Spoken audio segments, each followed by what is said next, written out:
much. Hi there.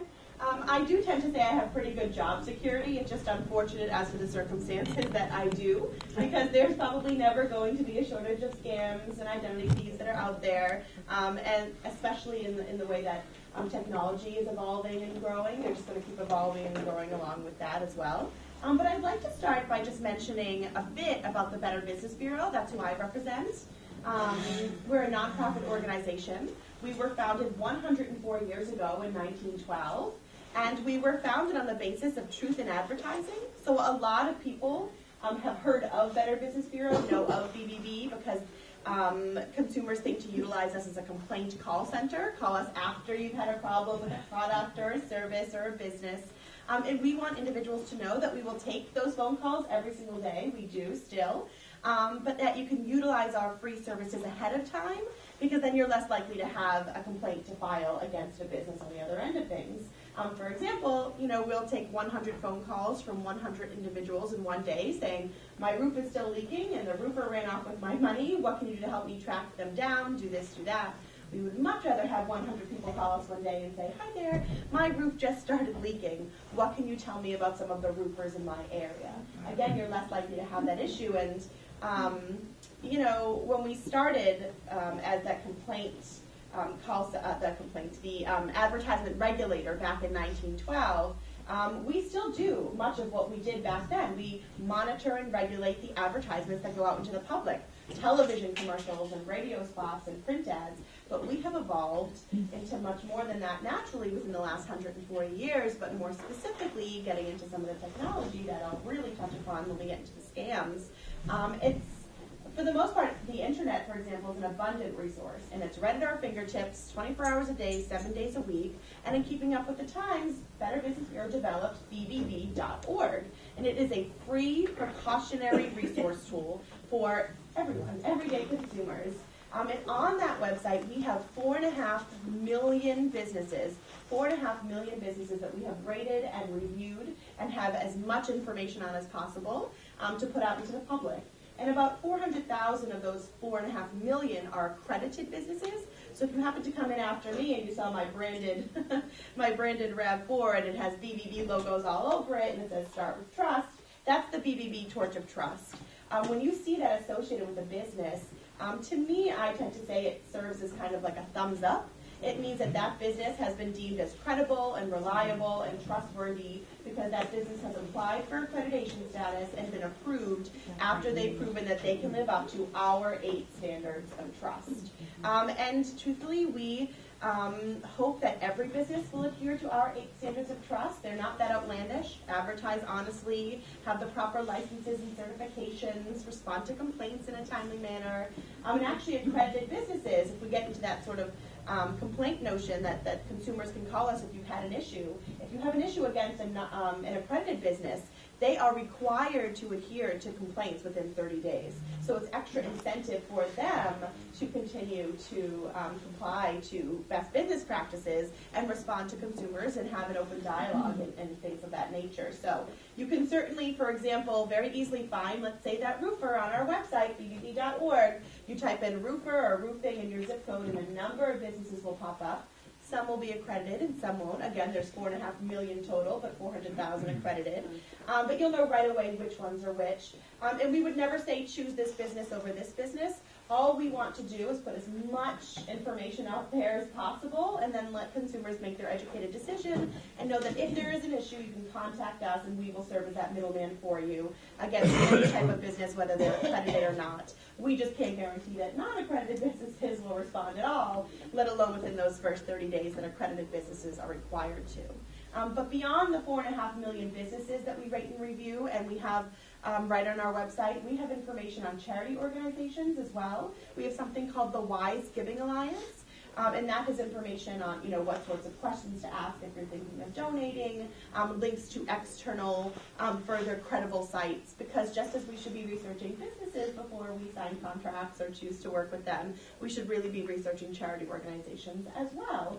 Because there are many, many, many that are out there, but there are also many, many out there that scam artists are impersonating, even to this day. And I'm going to get into that as I get into some of the scams. But right before that, I just want to mention that everything that I'm about to speak on and touch upon, the scams and the identity thief tactics that are out there, we have right on our website under a portion of the website titled Scam Alerts. And what you can do is actually go to the website, bbb.org, and you can leave your email address, and once a week you can receive a free email newsletter on behalf of Better Business Bureau. I made sure to sign up before I started telling people about this. I've been with BBB for about 4.5 years, and once a week I receive an email titled Better Business Bureau Scam Alerts. And it might have the #1 biggest scam that's circulating, maybe a few scams that have been going around for a while that we feel as though the public should be made aware of. And it's not a happy, fun email that we receive in our inbox. But again, unfortunately, it's just necessary that we're staying up to date. And you can certainly visit the website at your leisure, but it's nice to know that at least once a week you're going to get a good, credible piece of information come through in your inbox.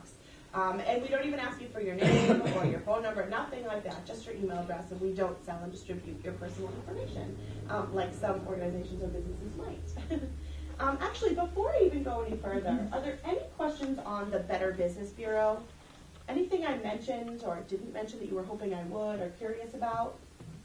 Well, don't hesitate. If something comes to mind, just raise a hand. And we're a small enough group. I'll be happy to take anything, please. The penalties, what would be the penalties if somebody that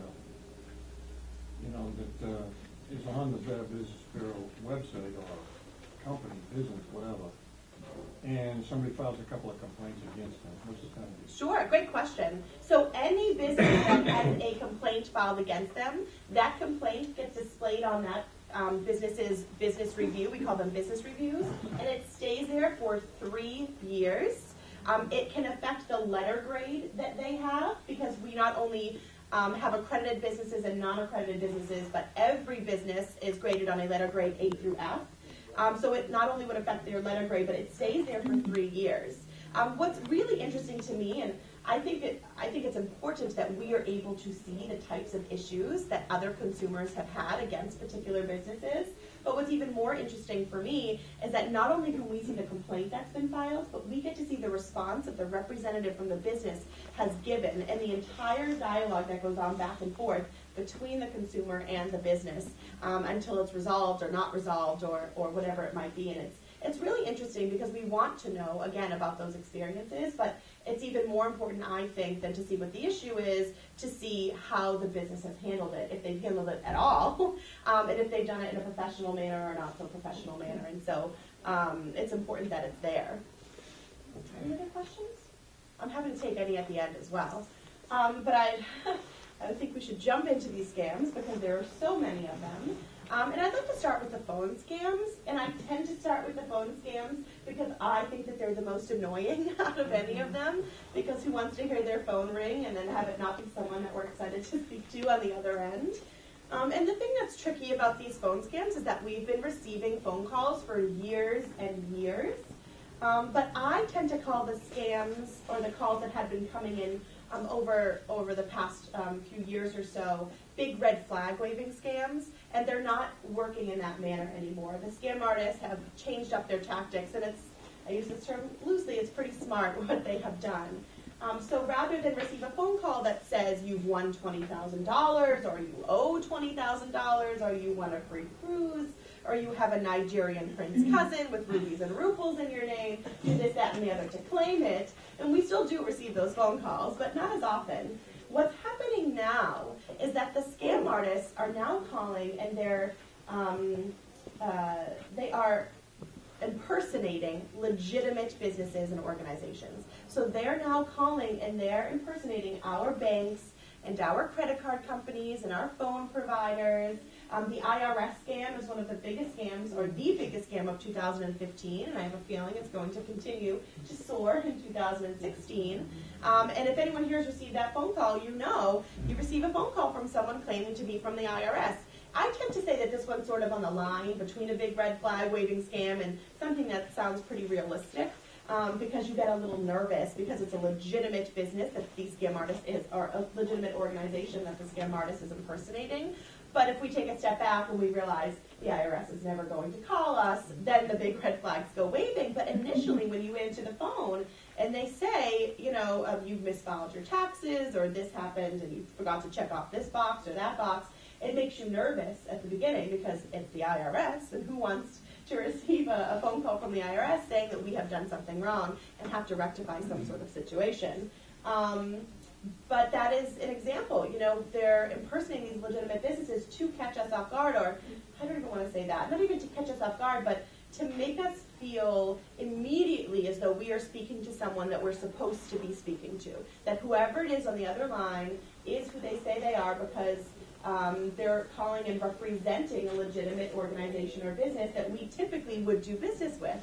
So, for example, we might receive a phone call from someone claiming to be from, let's say, Bank of America, and rather than lay this thick pressure on and use these scare tactics that we're kind of used to, they'll say, your name, and they'll start by saying, oh, hi, Nancy, I'm just calling on behalf of Bank of America. Wanted to let you know there was a slight discrepancy with your account. Don't worry about it. We're going to go ahead and cancel that card that's been tampered with. We'll send you out a new one. You'll get it within 5 to 10 business days. Can you just confirm that you're still at 1 Main Street in Raynham, Massachusetts? Perfect. Could you also just confirm your account number for me? And it is so cool and calm and collected. And what they have done, which is what the scam artists haven't done in the past, is they have given us a lot of information on ourselves before they ever even attempt to ask us for any information. And by that point, because it's so cool and calm and collected, it's very communicative. There's no pressure. We don't feel like we have to let a guard down or let a guard up or whatever it is, because the person on the other end of the phone has already given us our name and our address and our bank. And so by the time they ask us for a piece of information, we are already assuming that we're speaking to who we're supposed to. But for years and years and years, I am sure we've been following that golden rule of if the phone has rang and we have answered it, then we need to hang up and call the number back that we know is associated with that particular business that they're claiming to be from. And today, that really, really, really still holds true, because the internet, this big catch-22, the internet is a huge database and has a lot of information in there. And if it's easy for someone like me, who isn't necessarily technologically savvy, to utilize it, it's very simple and easy for a scam artist or a computer hacker to utilize it. And even something as simple as Googling your name would astound you. Your names are there, your addresses are there, your phone numbers, your ages, what high school you went to, how many siblings you have. There's a lot of information on there, and we're not really walking around going about our business every day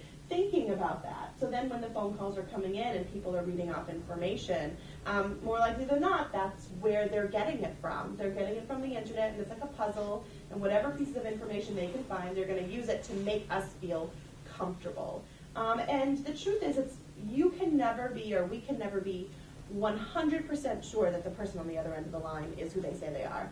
In truth, we can never be 1% sure that the person on the other end is who they say they are. Even if the person on the other end read off my social security number to me, I still would not give away any information, and I wouldn't confirm it in any way, but I would hang up and I would call the number that I know for a fact is associated with that particular business. It's the only way to ensure that we are speaking to someone from that particular organization or business. Otherwise, there's, again, absolutely no way. And sometimes we answer the phone and we give away pieces of information without even realizing that we have. We answer the phone and say hello, and they say Nancy, and we say yeah. And right away, we've just confirmed that the person on the other end is, we've just confirmed for them that it's us, that my name is Nancy. It's really important to know that if we have a caller ID system, that we should really be utilizing those caller ID systems. I know we have them on our cell phones, which is fantastic. If we have them and are connected to our landlines, we really encourage individuals to utilize it, because once we answer the phone once from an unsolicited number, we are alerting the person on the other end of the line that it is an active working number. That number is associated with an individual. It's not a business, it's not an automated machine somewhere. That they can call us, and we might not answer today at 2, but we might answer tomorrow at 4, once we've answered, or the next day. And so what happens is they take a list of everyone that's answered the phone, and even if that's all they've gotten, they didn't get the credit card number, they didn't get the social security number, they didn't have you confirm it, any other pieces of information, but you've answered. They sell these lists to more and more and more scam artists. And that is why we're inundated with the phone calls. And I promise that if you let it go to your voicemail system, if the number doesn't look familiar to you, if it's a scam artist, they're very rarely, if ever, going to leave you a message because they do not have a phone number for you to call them back at. They do not want to be tracked or traced. So there's really very rarely going to be a message that they leave for you. And I know it's hard. If it's a blocked or unavailable or private, we have a curiosity, maybe it's someone that we do know, let that go to your voicemail as well. If it's someone that needs you, they're going to leave you a message, and it's not worth the risk, in my opinion, of answering that phone. And again, so blocked, private, unavailable. If the number doesn't look, I tend to say like 99% familiar, let it go, because what the scam artist can now do is manipulate the number that appears on your caller ID screen. So what they can do is they can make it look like it's coming from your area code. So you might look and say, well, that number doesn't look 100% familiar, but it's coming from Raynham, so it must be someone that I know or that needs me or something. Or what they're doing now is they're making the number look like it's coming from your phone number. I don't know if that's happened to anyone here. Yeah, you look at the phone and you say, oh, well, that's odd. How did that happen? And then out of sheer curiosity, we're probably answering, which is what I think, which is the reason I think that they're doing it. They want us to think, well, that's odd. How did that happen? And then answer out of that sheer curiosity. But again, let it go to that voicemail. How they do it, I don't know. It's very simple. However it is that they can hack into whatever system they're hacking into and just make that number look like it's coming from yours or something very familiar. But most of the phone calls are coming from overseas. They're coming from across the border. It's difficult to track down on them because not only are they overseas, and the federal, the FTC over here is having a bit of a tough time cracking down and tracking down on them when they're across the border overseas because they're not contacting their own civilians, their own citizens. They're contacting us. So there's less of a need over there to crack down on it. They have their own issues. Then for us, it's a priority because we're inundated. But we're working closely. We're trying. They're trying to track down on them. But not only is it difficult because they're overseas, it's difficult because they're in these sort of boiler rooms, if you've ever heard of the term. It could be a room like this. It could be somewhere in a basement, an attic, a living room, wherever it is, a warehouse. And it has rows and rows and rows of tables and phones and lists and numbers and individuals calling. And not only are they in these sort of hard to find places, unassuming places, but they're mobile. So they might pick up halfway through a day or every 2 weeks. And so it's really, really difficult for authorities to track down on them. And authorities over here, I do want to mention, I've done many joint presentations with chiefs of police and members of different police departments throughout our service area. And they all say that, unfortunately, if they don't have a phone number, there's nothing that can be done about tracking down on them. And I know a lot of times it's not our fault that we cannot physically see a number on our system. It says blocked or private or unavailable again. But if there's a number and we can write it down, there's the potential that something could eventually be done about it. And they want those phone calls to come in. So if you can, write down those numbers and contact them. They can, start their database and start the process of potentially tracking them down. Do not call registry works the same way. So the do not call registry, we really, really encourage you to utilize it. Call, just double check. I know we've probably been registered for years, most of us. But just call and double check that our numbers are still listed. I believe we have the phone number and the website on the identity theft portion of the handout. Contact them and also ask them, is there any particular business or organization that is not required to adhere to your list? And I'm fairly certain that they're going to say political, nonprofit, and charity organizations. They're not required to adhere to the list, so a lot of times those are the phone calls we get in, and we get really annoyed because who wants to be receiving them, and we wish that we could probably be on the list for them as well. But they're not required to adhere to that. So keep that in mind as the phone calls are coming in. But also know that if it is a legitimate business and you can write down that number and call them, or rather just write down the number and call the do not call registry. They can tell you whether it's legitimate or not. And if it is legitimate and it's a business that should be adhering to their list, they will do something about it. They just need that number. It's like the Better Business Bureau. If there's a roofer that's gone around and ruined 10 roofs and none of the homeowners have called to tell us about it, we have no way of knowing that there's an unethical business around that we should really be putting an alert out for. And the do not call registry works the same way. They really rely on us to contact them and let them know what sorts of phone calls are coming in from what numbers and things like that. And be cautious, too, that the phone calls that are coming in, most of them are not from legitimate businesses or organizations. They're from scam artists impersonating these businesses and organizations. And that's what's so tricky, because especially when it comes to the charity organizations, let's say, this is, to me, the most devastating scam tactic of all, when people are calling and impersonating legitimate charities, because there's a real need out there, and it turns people away from wanting to donate to legitimate organizations, and they're out there. But what we can do is, again, just do that tiny bit of research on BBB.org, on our Wise Giving Alliance. You can also, actually, there's another website. I don't think it's on here. If you wanted to write this down, it's called charitynavigator.org. This has information on charity organizations, just like I was mentioning the Wise Giving Alliance had. And we have partnered with charitynavigator.org in the past. And they have a list of every single charity organization that you can imagine. How much of every dollar that we donate goes to the actual charity, and how much the CEOs make, and things like that. So there's a lot of information that's out there. But just as I mentioned earlier, if there's a phone call that's coming in, again, no matter how realistic they sound, or no matter what their sob story is that they're selling you, hang up the phone and find the number that's associated with the business or the charity. It's worth it. Mm-hmm. How do all these others get past the do not call list? Say that one more How time. do all these people get past this do not call list? So that how do the charity, the nonprofit, and the political? Yeah.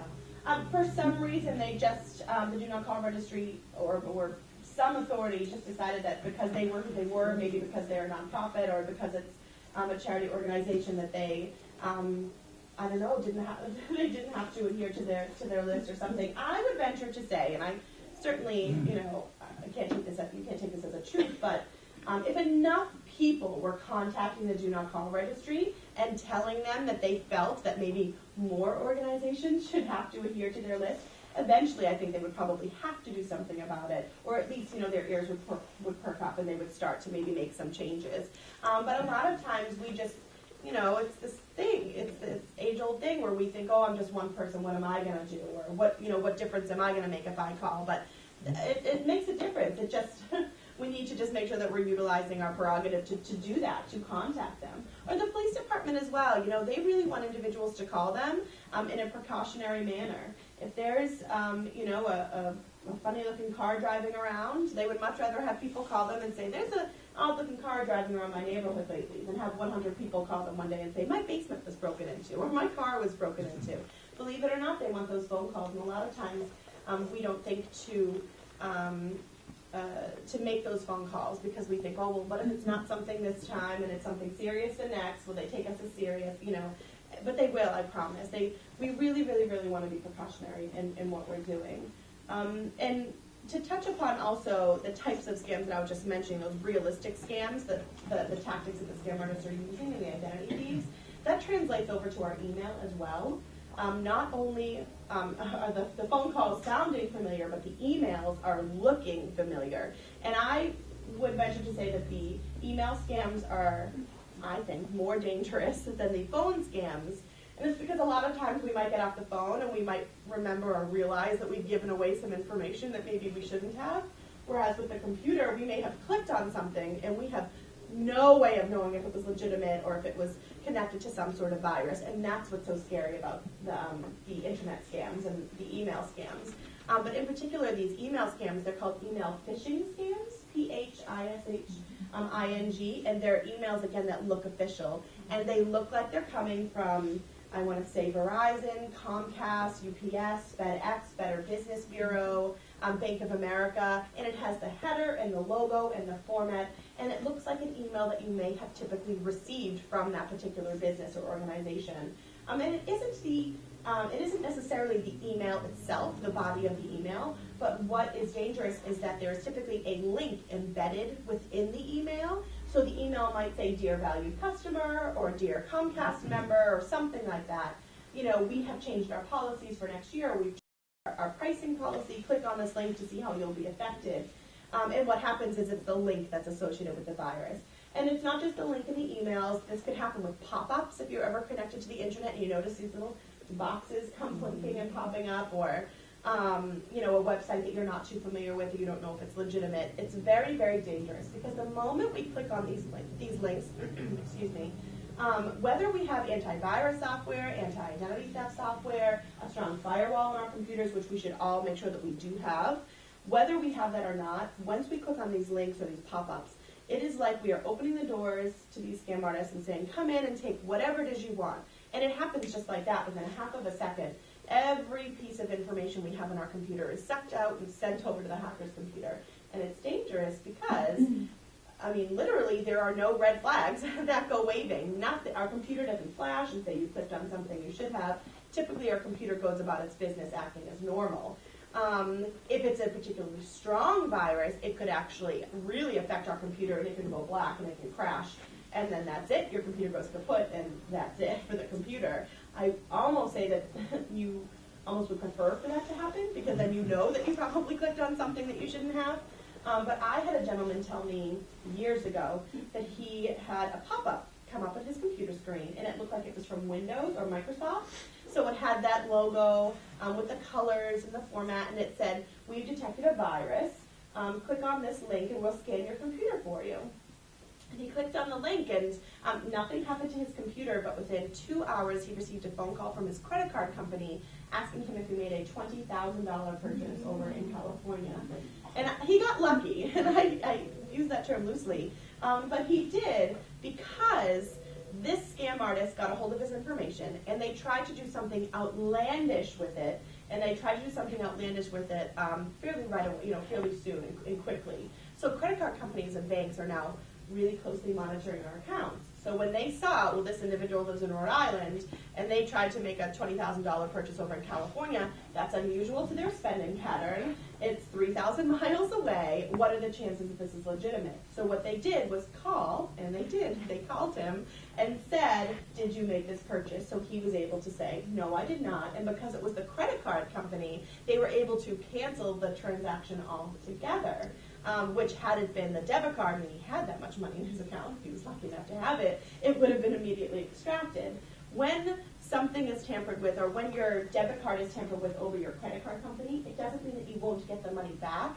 It just takes a bit more time. It takes, I believe, 2 to 3 months for the bank to process it and get everything sorted. And so the credit card company, the credit card is, you'd much rather have that taken. Not that you want either, but you'd much rather have that taken than the debit card because the transaction can be canceled. But this is another reason why I say he got lucky, because had that $20,000 purchase attempt bypassed the credit card company in some way, if it popped up on his I can't even think of what it's called, his statement when he received it at the end of the month, he would have noticed it, right? It's something we would have noticed. Most scam artists, and this is the danger of the internet scams, these links, most scam artists don't work this way. They're much smarter, again, I use that term loosely, but they're much smarter than this individual. They make small purchases here and there, so that they're definitely likely to bypass the banks and the credit card companies, and that they're also potentially likely to bypass us as well. I share a credit card with my husband. If I see a $5, $10, $15 purchase here or there, I'm not going to question him. If I see a $500 purchase, I'm absolutely going to question him on what it was that he purchased. If it's a present, where it is, so it's unusual to our spending patterns. I'm going to notice it, and I'm going to raise questions about it, or contact the bank or the credit card companies. Think about it. How many times have we seen, let's say, a $1 service fee for something on our statement and said, oh, it's just $1. If it's there next month, I'll worry about it then. Well, if 1 million people saw that and 1 million people said that, then whoever it was that put it there just made $1 million. It's that simple. And it's these small things here and there. And, we recommend, of course, doing what we've always done, which is check our statements and cross-reference with our receipts if we hold on to them, and then make sure that we shred all of our information after. It's worth it. It's a purchase that we recommend making if you can. Shredders aren't too expensive, but it's worth doing. And if you can't, I know a lot of times the town halls in particular areas will hold shredding days.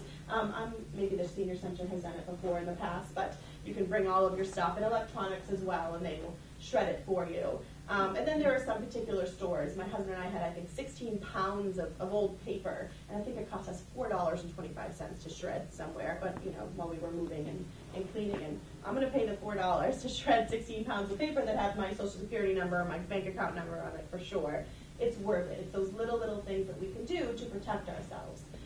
But we also really recommend doing a yearly credit check, and I believe we list the 3 major credit bureaus in the identity theft portion, as well as annualcreditreport.com. You can actually receive a free credit check from each of the 3 credit bureaus each year. So sometimes people will spread them out, so every 4 months they'll do another one. If you do too many credit checks in a year, it can hurt your credit. But at least once a year, we really recommend it. It's sometimes the only surefire way to be able to catch things and see if anyone has been utilizing your information or opened other accounts in your name. What was your question, sir? Well, my question is, I use Discover Card. Yes. Now, in the monthly statement that we get from Discover Card, they list our credit score. Oh. Is that credit score something that they get from the 3 bureaus? That's a really good question, one that I can't answer fully, but I have heard that with Discover before, that they include the credit Rating, score, yeah. the rating. Now, what's tricky is that we recommend the credit report, receive the report. The credit score is important, although a lot of times, I think even maybe annualcreditreport.com, they will give you the report for free, but the score costs you money if you want it. I'm not sure how much. The score is something that you want if you're thinking of maybe refinancing your house, or you're going to be taking out a big loan for maybe a car, but it's the report that is going to help you in terms of protecting your identity and checking up on those things. How did they get the score? I'm not sure. It might be Discover in particular. I'm not too sure on that, but I would call them, and they should be able to answer that question. I would venture to say that it's based on their credit card use. Your use of their credit card, because I'm not sure about what their affiliation with the 3 credit bureaus would be without permission. But ask. I would say that's the first time I've been asked that. Thank you. Any other questions on anything? Please. Could you give me the number for the charity list? So the website is charitynavigator.org. Navigator, the whole word? Yep, charitynavigator.org. Or you can visit give.org, and we will have a link to that. Give.org would be BBB's Wives Giving Alliance website. And then we should have a link to charitynavigator.org right on there, because we've partnered with them in the past, and I believe we've continued to do so. But it's astounding how much information you can find out there. And when it comes to the charity organizations, we really want to be doing that research. Find out which ones sell and distribute your personal information. Find out if there's any that don't. And there are hundreds of different charities for each type of need. And so sometimes it's just about doing a little research to find the one that works for us. And you had a question as well? There is a company called LifeLock. I don't know if anybody's familiar with that. How's the Triple B feel on that? I, off the top of my head, do not know. But you could visit bbb.org, and we should have a business review for them. I'd be surprised if we didn't. Well, the thing is, on the internet, you can get reviews for just any company you want, and including these security companies. And we did that, and we installed that on our computer and in our bank accounts and so forth. We do get monthly statements and so forth. If there's anything wrong, they make you aware of it and so forth. Oh, good. The last year and a half or so, it's been beneficial. Good. I'm glad to hear that. A lot of people ask about LifeLock in particular, and I can't advocate one way or another, but I love hearing about people's experiences with it. I've had a lot of people say, well, they say that they'll protect my information, but I have to give them all of my information in order to protect it. But it's just one of those things. If you're going to feel more comfortable knowing that this business is keeping track of all of your personal information and monitoring and monitoring it securely, then it's not all.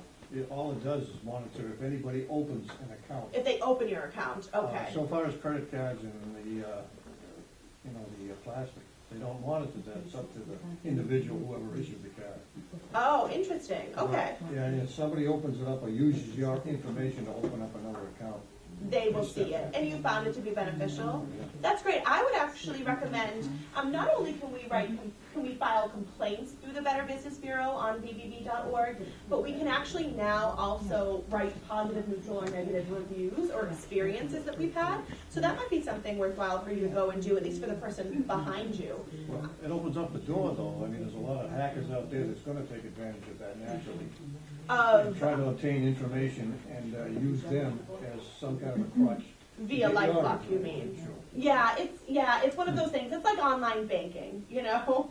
It's very convenient and it's very easy and it's at our fingertips, but and the banks and the credit card companies, they should have very strong firewalls in place, and antivirus, anti-identity theft software and things like that, but it's not impossible, and that just goes for anything. It's not impossible for our information to be taken from anywhere, but if we're always sort of aware of that and we just really closely monitor each of our things, that's all it is. Truthfully, it's so simple and easy for our personal information to be taken from us. These aren't these crazy, big, outlandish tactics that they're using. But because it's so simple and easy for it to be taken, it's just as simple and easy for us to protect it. It's just about, again, knowing what those tactics are and just being extra diligent with our receipts. We're shredding everything that has our name and our number or Social Security on it. If we're at the ATM machine, we're just checking the people that are behind us. Using something like a gas station or an ATM machine that's sort of out of the blue, not connected to something that probably doesn't have surveillance camera monitoring. Be a little cautious, be extra cautious in those moments. Use the credit card over the debit card in those situations. Or, you know, if you're at a restaurant and you feel uncomfortable having the server walk away with your card, use cash or give them your credit card as opposed to the debit card. And then just make sure that you're cross-referencing, you know, with your receipt and things like that. We had very recently the strangest thing happen to us, and I don't even know how it happened, but from 11:30 on a Thursday until 9:45 at night, we were getting phone calls from people thinking that we were, with our phone number, which is unpublished, unlisted, like we were telemarketers. Now, when it first started coming in, with our old message on our machine, the messages back were very, very, very bad. The language was out of sight.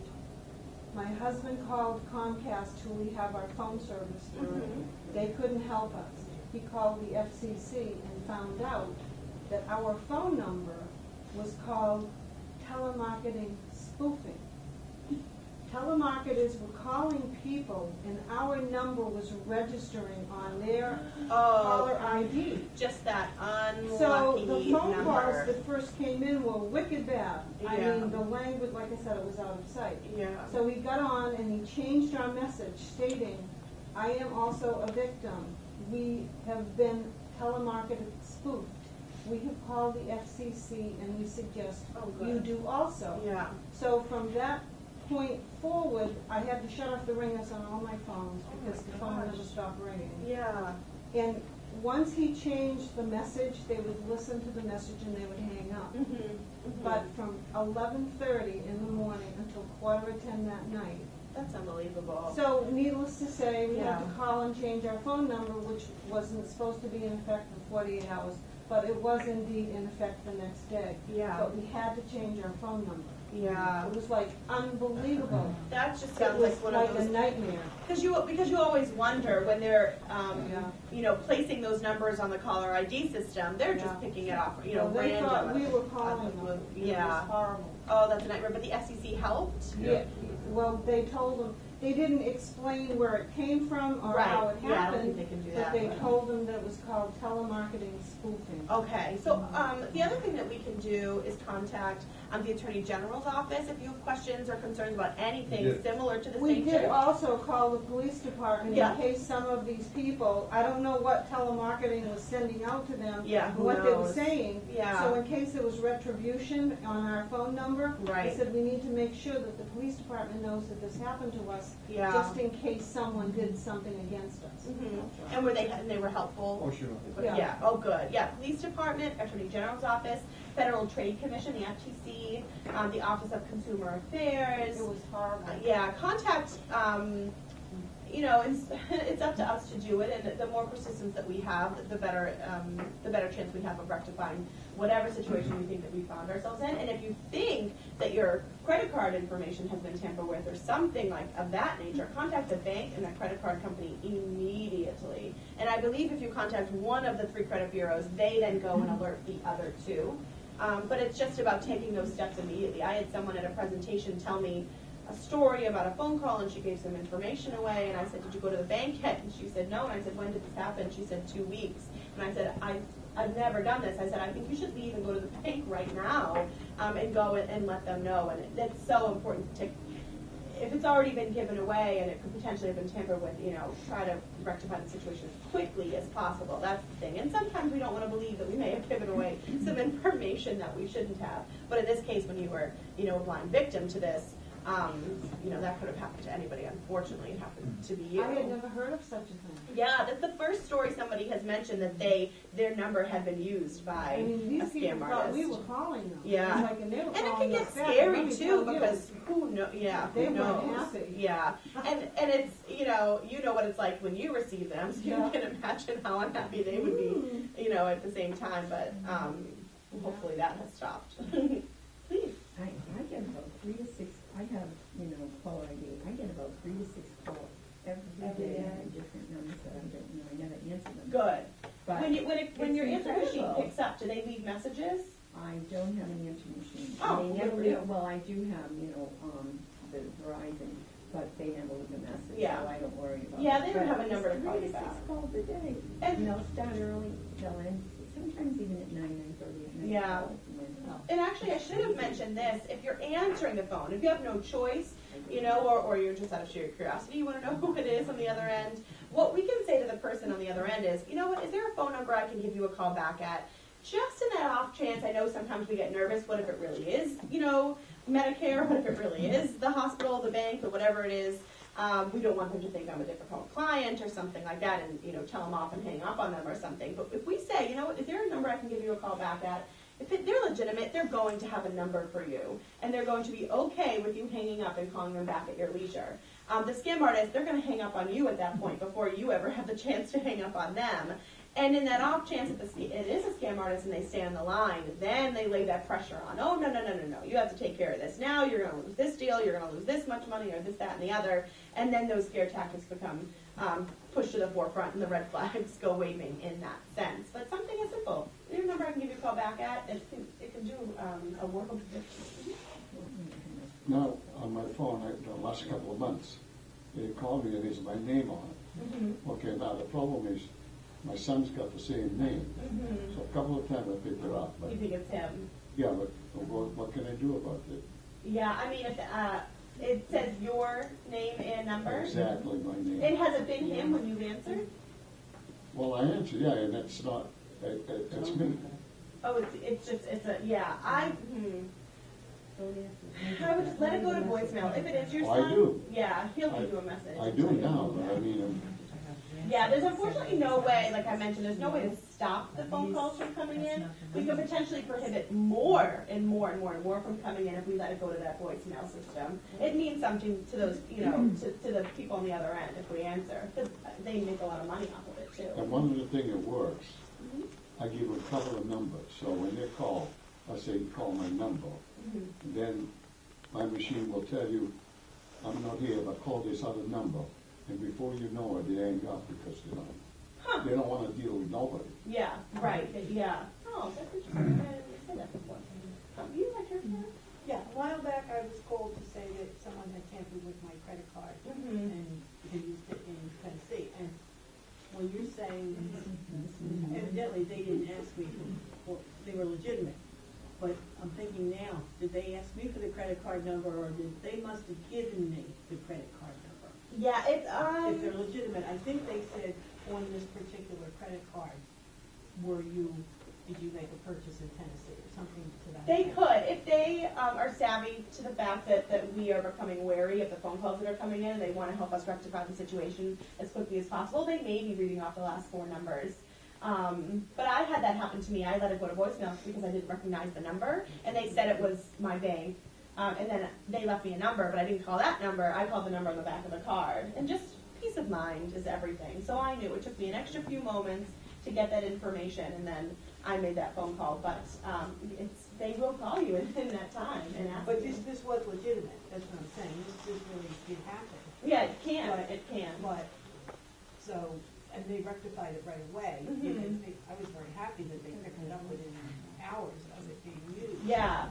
But what I'm saying is, I went right along with it when they called me. Mhm. So you're saying that we shouldn't do that, we should call them back? I would call absolutely. Even if they have the credit card Even if number? they read you your number, like I mentioned earlier, they could read me my What social else are they security looking number. for if it wouldn't be the number? If it wouldn't be the number, that your social security number, just you to confirm it. It could be someone that maybe picked it up somewhere or found it somewhere, and they're just calling you and they think, I'm gonna get her to confirm that number so I know it's legitimate when I go and try to use it. You know, something as simple as that. But it could be regardless of the reason, I still wouldn't. I still wouldn't give Then it. you would call back and say, may I speak to that department? Yeah, I would just call, Department. yeah, absolutely. Call back and say, I just received a phone call from someone claiming to be from, you know, Sovereign Bank or whatever it might be, and they said that my account had been tampered with. And then they're going to ask you questions once you call to confirm that you are who you say you are. And I do want to mention this, and I hadn't before. Our mother's maiden name is often the security question that we have in place.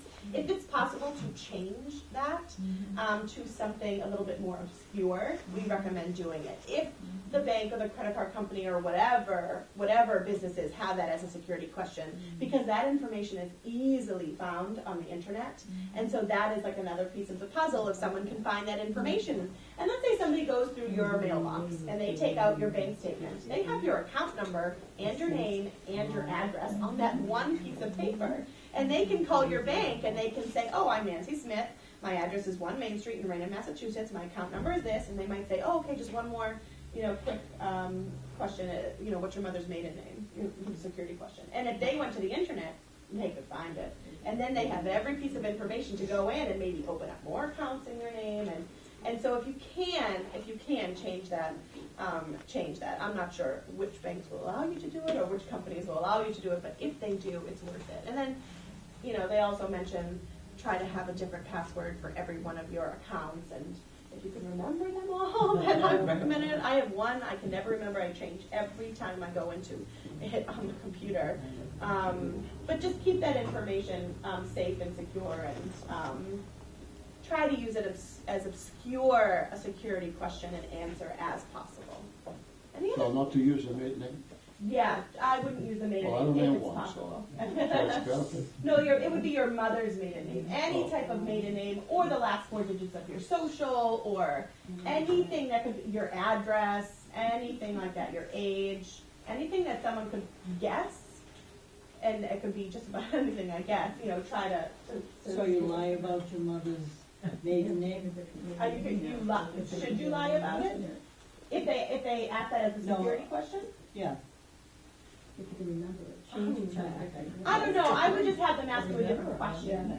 What's your favorite fruit? I don't know. Something a little bit more obscure that no one would really be able to find fairly easily. Well, thank you all very much for allowing me to be here today. I really appreciate it. I have a question. Oh, please. If you've been a victim of identity theft, after 5 years, supposedly they're not supposed to come after you. Did you ever hear that? I thought it might be 7, but I'm not positive. All right. Try the Attorney General's office and ask them. And I'm sorry if you were a victim of it, because that's a pain. Yeah. And that's the thing. It's after the fact. That's where all the headaches start. Once your identity is stolen, I think it takes 7 years to get it back. And it's really unfortunate. I'm really sorry that happened. How Yes. long do bank records keep your accounts? Like, if you want to go back and find out something, is it 7 years? I thought that was 7 years as well. But they also recommend holding on to information for 7 years before you shred it or throw it away. Bank statements and things like So that. banks do the same thing. I think they should. I think that's the same. I'm almost positive. Thank you very much. Thank